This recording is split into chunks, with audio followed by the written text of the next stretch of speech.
I want to turn to a rather odd subject. It's this preoccupation with conspiracy theories about Taylor Swift and Travis Kelce of the Kansas City Chiefs that MAGA world seems rather obsessed with. The Trump campaign has actually commented on this and indulged this thing. What do you make of it? I don't. I mean, I don't. I'm not going to lie. I don't know what the obsession is. Taylor Swift is allowed to have a boyfriend. Taylor Swift is a good artist. I've taken my daughter to Taylor Swift concerts before. To have a conspiracy theory of all of this is bizarre. Nobody knows who she's going to endorse. But I can't believe that that's overtaken our national politics. The first thing that I thought when I saw that clip with Nikki Haley was she's been to multiple Taylor Swift concerts. She must be supported by some very wealthy donors. But more importantly, it was that while she is almost certainly not going to be the Republican nominee, I don't know how much longer she's going to last in this. She has a much better read than the vast majority of Republicans on this topic. She wants nothing to do with a fight with the Swiftie nation, and why would she? It is a self-destructive, boneheaded, own-goalingly way to pursue politics. Now, we understand that she is almost alone, although the tide seems to be turning on this. She's going against the MAGA world and many right-wing pundits. The allies of Trump are pledging a holy war against her. That's what they were saying a few days ago. And we know why. She was able to swiftly register a lot of people to vote. She's incredibly popular, arguably one of the biggest stars in the world. I don't know, maybe tied with like The Rock or something. And so they're very worried about that. But they also know that she's incredibly popular and it's dangerous to go against her and potentially turn off so many voters. So other Republicans and those in those circles seem to maybe be reading the tea leaves and turning on this. Jenna Ellis says it's just a few unserious influencers who are mad at Kelce and Swift. Stop complaining about them and start making an actual difference on something that matters, like registering Republicans to vote. That is an incredibly reasonable thing for someone like Jenna Ellis to say.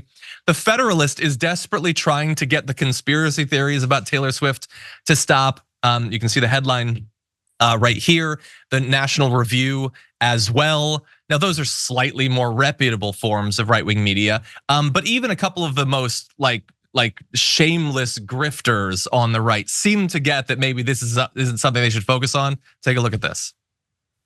I don't like having a political system where pop stars can have a vastly disproportionate impact on the outcome. I don't like that, but that's what we have. And my question is, how is obsessively attacking her a smart or effective counter strategy?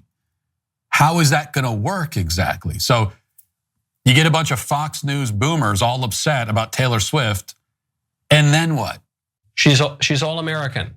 She's conservative. She's pretty and she's normal. And I know that she's a lib, but she's already the biggest star in the world. And I just don't think it's smart for conservatives to make an enemy of her and an enemy of her fans. Her fans are, broadly speaking, pretty normal people. And we should be normal too.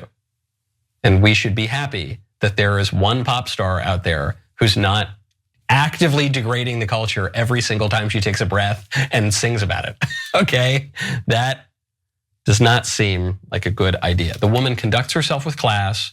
She's dating a football player. It's American. Let's be on board with that.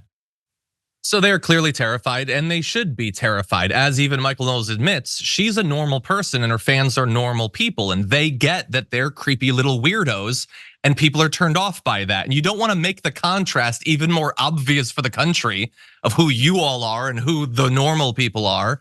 And so they're running scared. Now they're lying along the way. Matt Walsh pretending that it's only Fox News boomers who are talking about this. No, it's the online ones with the conspiracy theories. It's you guys that were doing this, and now you're terrified of it. And he's not against pop stars having an influence on politics. He's against pop stars having an influence on politics that use that influence to help out Democrats. That's it. So quit with the lying. But Brett, what do you make of all this? Yeah, those guys are all from the Daily Wire, which is like the chief player in the military industrial complex who always declares a culture war on someone so they themselves can make money off it. They have Bent Key, which is a production company expressly bent on using pop culture, children's programming, and then things that kind of extend into like actual motion pictures in order to create a pop culture that absolutely affects our politics. They want a more right-wing entertainment ecosphere so that they can A, win more elections, but B, make a crap ton of money. I think this is the and then these guys are basically just asking their viewers and their supporters, please be the kind of deranged weirdos that we want you to be. They're not saying stop being deranged weirdos. They're like, Mickey Mouse wants to thumb your kids. Like, that's insanity. Mickey Mouse wants to, take a cleaver out and chop off your kid's Steamboat Willie. Like, that's what they're saying. That is deranged psychopathic behavior, but it benefits them financially, and that's why they want you to stop. I never understand any of this, like Taylor Swift. What if Taylor Swift endorses Biden? Like she did last time. Yeah. What are you afraid of? She will again. And for more, please everybody watch my Rebel HQ video where I talk about how when folks are talking about the idolatry of Taylor Swift, they are actually doing a better job of criticizing Donald Trump. That'll be on Rebel HQ this weekend, youtube.com/RebelHQ Sunday. Very, very well said. Disgustingly said, but very well said.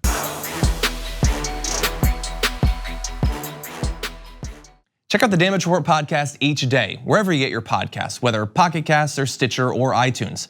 You can join me as I give you the news and stories you want, with a range of co-hosts and interview guests jumping in on the fun each day. Again, that's the Damage Report, wherever you get your podcasts. And if you get them at iTunes, don't forget to rate and review. Sometimes I'll read them live on the show.